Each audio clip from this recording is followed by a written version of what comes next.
नमस्कार मित्रों। सचमुच श्री कृष्ण से सीख लेना बहुत ही मुश्किल है। जीवन को बेहतर तरीके से जीना तो कोई श्री कृष्ण से सीखे। श्री कृष्ण कहते हैं कि साधारण मानव बनना बहुत ही असाधारण कृत्य है। आपको अपने कर्मों को इस तरह मैनेज करना है कि जीवन सुंदर बन जाए। तो आइए जानते हैं श्री कृष्ण के 10 मैनेजमेंट टिप्स। पहला, मैनेजर या बॉस। भगवान श्री कृष्ण ने कई लोगों से काम करवाया, लेकिन मैनेजर या बॉस बनकर नहीं। भगवान श्री कृष्ण की बात हर कोई मानता था, क्योंकि वे किसी के बॉस नहीं थे और न ही वे तानाशाह थे। वे जब द्वारिका में राजा थे तो उन्होंने कभी राजा जैसा व्यवहार नहीं किया। वे तो लोगों के मित्र, सलाहकार और सहयोगी थे।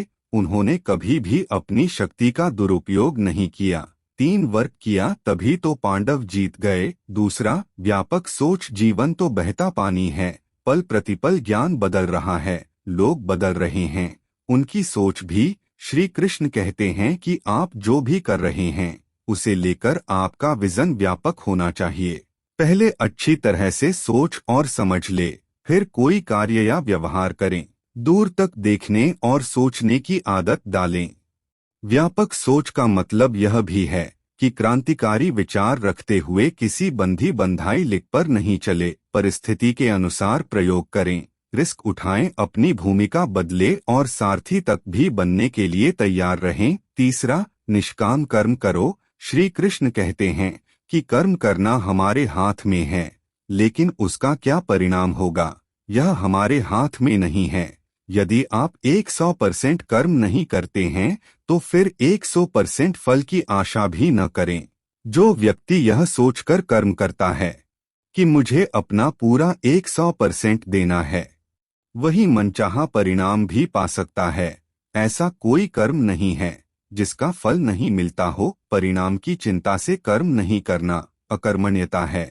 इसलिए निष्काम काम करो। अपनी ड्यूटी निभाने का सबसे अच्छा तरीका निष्काम कर्म ही है। चौथा, धर्म के साथ रहो। जीवन में कितनी ही कठिनाइयां आए, लेकिन आप धर्म का साथ ना छोड़े, क्योंकि हो सकता है कि अधर्म के साथ रहे आप तात्कालिक लाभ प्राप्त कर सकते हो, लेकिन जीवन के किसी भी मोड़ पर आपको इसका भुगतान करना ही होगा।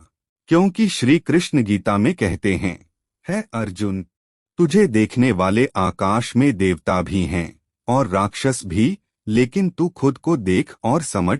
खुद के समक्ष धर्म परायण बन। यदि तू धर्म की रक्षा करेगा तो धर्म तेरी रक्षा करेगा। पांचवा, खुद को भी मोटिवेट करो। भगवान श्री कृष्ण पॉजिटिव एटीट्यूड अपनाकर अपने साथ के सभी लोगों को मोटिवेट करते रहते हैं और खुद भी इससे प्रेरित होते रहते हैं। वे लोगों को मित्र बनकर समझाते भी हैं, ज्ञान भी देते हैं और भाई या पिता बनकर जरूरत पड़ने पर डांटते भी हैं।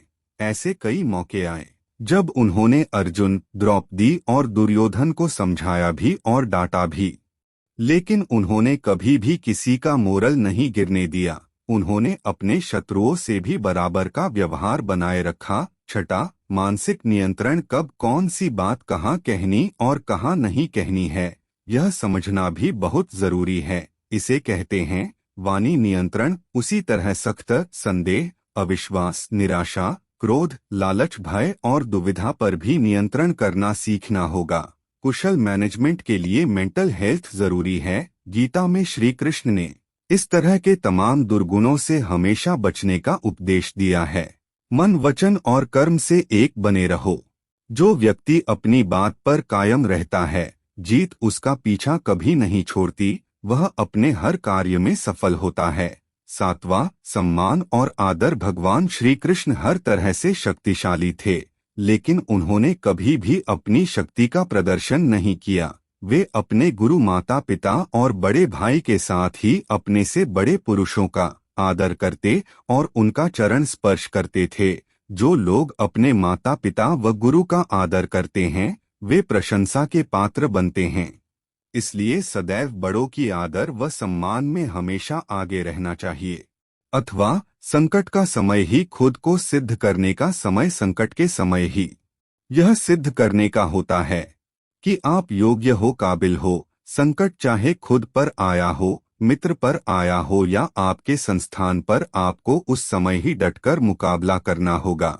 संकट के समय पलायन करने से धर्म का भी त्याग हो जाता है। 9वां, मास्टर स्ट्रेटजी। अगर पांडवों के पास भगवान कृष्ण की मास्टर स्ट्रेटजी ना होती तो पांडवों का युद्ध में जितना मुश्किल था।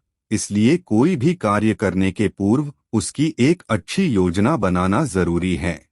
योजनाओं को अपडेट करते रहना भी जरूरी है। योजनाओं के बगैर कार्य ही नहीं, जीवन भी असफल सिद्ध होता है। 10वां, उद्देश्य सही है तो रास्ता कैसा भी हो। कहते हैं कि सीधे रास्ते से सब पाना आसान नहीं होता।